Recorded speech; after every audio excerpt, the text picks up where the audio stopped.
Welcome back to the Tuesday edition of Daytime. My name's Dan Mooney. It seems to be Theatre Day because we just spoke about the Canada Theatre's production of Almost Maine by John Cariani, opening tonight. But we're also here to talk about the Ottawa Fringe Festival and one of its sort of children that they have grown and raised into something that is fabulous in February. It's called Undercurrents. And joining us here in the studio this morning is Alain Richer, the Executive Director of the Ottawa Fringe Festival. Alain, so good to have you here, man. Thanks for coming in. Tell us a little bit about the Fringe Festival, because that's where everything got its start here.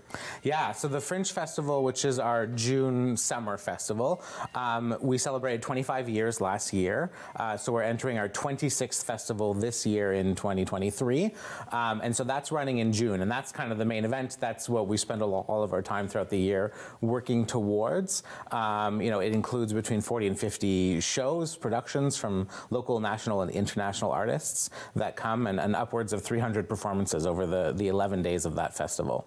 So where did Undercurrents begin as a result of the success that you've enjoyed with the Fringe?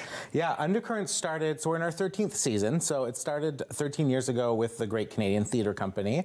They just sort of had like an empty pocket in February where there was no productions running, and they wanted to kind of create opportunity for local shows or national shows to sort of, you know, find audiences for the first time, develop their work, offer some contemporary new works in Ottawa.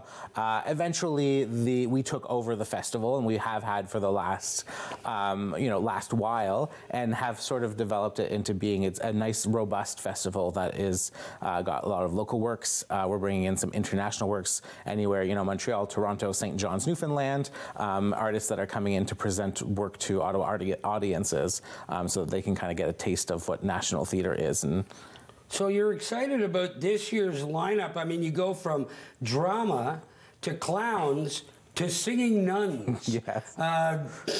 Please elaborate.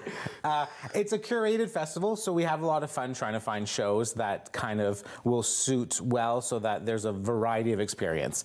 So if you're not interested in singing nuns, but you love clowns, then you can go check out those shows and kind of really build a festival experience for yourself and the types of shows that you're interested in.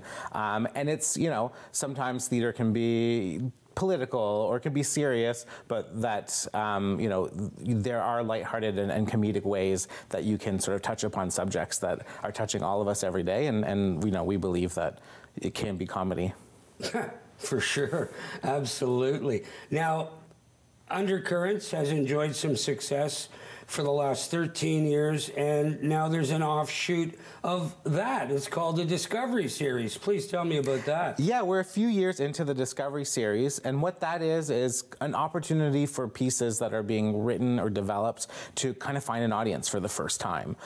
Because it can be very sort of like lonely to be sitting and writing a piece of theater, and then you'll sort of bounce it off with other people, rehearse it in a rehearsal room, but until you have that audience, you're not, you know, you don't know what is hitting well or not hitting well, and what revisions or changes you might want to do. And so that Discovery Series is sort of like a low stakes opportunity for audiences to enjoy theater that they surely will see again eventually in different stages, and for playwrights to sort of present it and get that feedback from an audience. Well, that's an interesting point. How much access do new playwrights have with this kind of series to get their work on a stage? Yeah, and so it gives them a lot more access.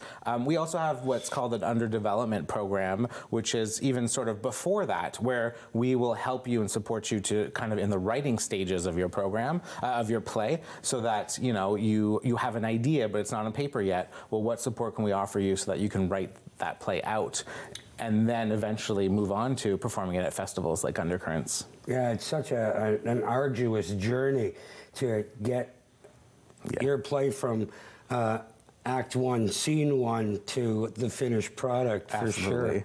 sure. 3 world premieres in this year's Undercurrents. Fantastic. Yeah, there's 3 world premieres. 2 of them are local from Ottawa. One of them was a Discovery series years ago. It was a short little piece. They've then kind of developed it, added to it, and now they have a full-fledged production that's premiering at Undercurrents. So it's nice to see that growth. That production is called Beth Ann. Also a lot of clowning in it, so it's a nice, lighthearted, fantastic show to catch. One of our second world premiere from Ottawa is also a Francophone production, because it's our first year that the Undercurrents Festival is going to be officially bilingual. We're bringing in 2 Francophone shows with English captions so that, English-speaking audiences who don't understand French can see the captioning and follow with the show. That's incredible. Yeah. That's something that's unique. It is. We have a thriving English theater scene in Ottawa and a Francophone one, but rarely do they work together under the same roof. You'll go see one production, you'll go see the next one.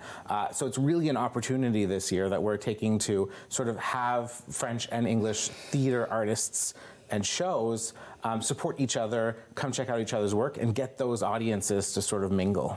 It goes from February 8th through the 18th at Arts Court, which is the old courthouse downtown, for sure. Where can people get information as to how they can get tickets and where they can get tickets? Yeah, so tickets can be bought at undercurrentsfestival.ca. It's a pay-what-you-choose ticket system, so you can get tickets for as low as $5 all the way up to $50, and you sort of pick that price, no questions asked. So in that way, it's also one of the most accessible theater festivals that I know of. Is $50 a festival pass? Well, if you wanted to see all productions and paid for $5 tickets, you could see the whole festival for $50. Okay. Yeah. Interesting. Alain Richer, merci beaucoup for coming by. Certainly a pleasure. Best of luck with Undercurrents. It goes February 8th through the 18th at Arts Court. Alain Richer is the Executive Director of the Ottawa Fringe Festival, and we wish you guys a lot of broken legs as well. Thank you. Way to go. Don't go anywhere, folks. More of the Tuesday edition of Daytime coming up after the break.